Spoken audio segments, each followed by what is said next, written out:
राज्याचे उपमुख्यमंत्री अजितदादा पवार यांचं आज दुःखद निधन झालेलं आहे। मलिक परिवार आणि पवार परिवारांचे या ठिकाणी जुने संबंध राहिलेले आहे। अनेक वेळा दादा या ठिकाणी आले आहे, काय सांगणार?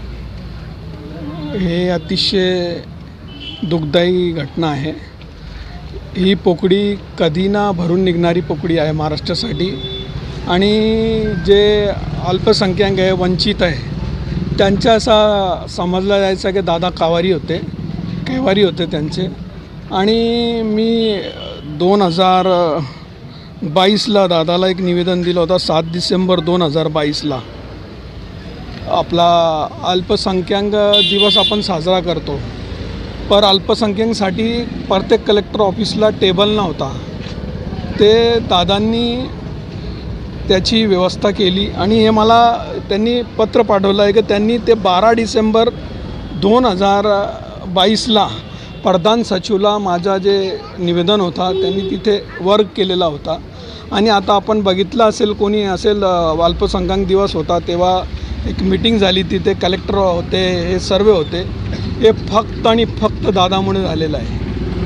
आणि एवढा मोठा निर्णय होता की आता एका पेपरचा मला फोन आला होता की हे तुम्ही हे सर्व पाठवा। मी त्यांना पाठवलं, म्हणून मी 1-2 मिनटं उशीर झालो। दादा जे होते म्हणजे सर्व धर्मांना सोबत घेऊन चालणारे माणूस होता। असा जळगाव जिल्ह्यात असे प्रसंग पण आलेले आहे की त्याच्यामध्ये एक सामाजिक तेढ निर्माण होणार होता। मी दादांना फोन लावला मागच्या वर्षी आणि ते थांबवलं गेलं। अशी पण घटना झालेली आहे जळगाव जिल्ह्यामध्ये। दादा जे होते म्हणजे खरोखरच तो महाराष्ट्राचा दादा होता। आणि दादा म्हणजे हा शब्द फक्त अजित पवारांवर शोभणारा शब्द होता। आणि असं सांगायचं आहे की म्हणजे सर्वांना, कोणताही पक्षाचा असो, तुम्ही प्रत्येक पक्षाच्या माणसाची जर इंटरव्ह्यू घेतली तर त्याचा काही ना काही काम दादांनी केलेलं आहे। दादा, एक विचार केला तर अजितदादा पवार असेल आणि मलिक परिवार असेल, आपले बाबा असतील, गफ्फारजी मलिक असतील, आणि जुन्या आठवणी आपल्या या ठिकाणी राहिलेल्या आहे। आपल्या लक्षात असलेली एक अनेक आठवण सांगता येईल दादांबद्दलची? जेव्हा माझे वडील वारले 24 मे 2021ला, मी दादाला भेटायला गेलो जूनमध्ये। तो दादा तेव्हाही फायनान्स मिनिस्टर होते। मी फक्त त्या मंत्रालयामध्ये गेलो होतो। हे सांगितलं की गफ्फारबाईंचा मुलगा आलेला आहे। तो मला सुरुवातीपासून ते माणसं डायरेक्ट दादाला भेटायला घेऊन गेले आणि मला विचारला दादांनी की तू कसा काय आला, मी येणार आहे तुझ्या घरी। आणि ते जेव्हा आले, आपला 17 डिसेंबर 2021ला जळगावला आले होते। 17 डिसेंबर 2021ला आले। त्यांच्या शेड्यूलमध्ये नव्हता आमच्या घरचा। ते नियोजन भवनमध्ये गेले कलेक्टर ऑफिसला ना, डायरेक्ट आमच्या घरी आले होते सातव करायला।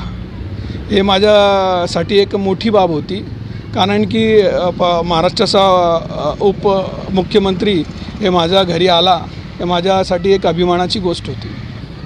सकाळी मी 9 वाजता जेव्हा मोबाईल बघितला तेव्हा मला असा वाटला की काही फेक तरी आहे। फिर मी नंतर आमचे जिल्हाध्यक्ष संजय पवारला फोन केला। त्यांनी फोनवर रडत सांगितलं होता की नदीम, आपले दादा गेले। एकदम शॉकिंग न्यूज होती आमच्यासाठी। आणि राजकारणमध्ये आता आमच्यासाठी तर आम्ही अनाथ झाले। आमचा असा नेता होता तो एकमेव, जो सगळ्यांसाठी आणि जो बोलतो तोच करत होता, असा आमचा दादा होता।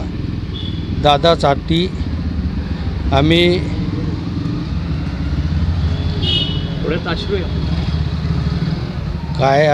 काय बोलायचं आहे तेही समजत नाही आहे, कारण की आता पण वाटत नाही आहे की दादा आमच्यामधून गेले।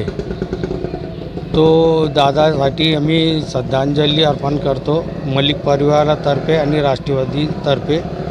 धन्यवाद।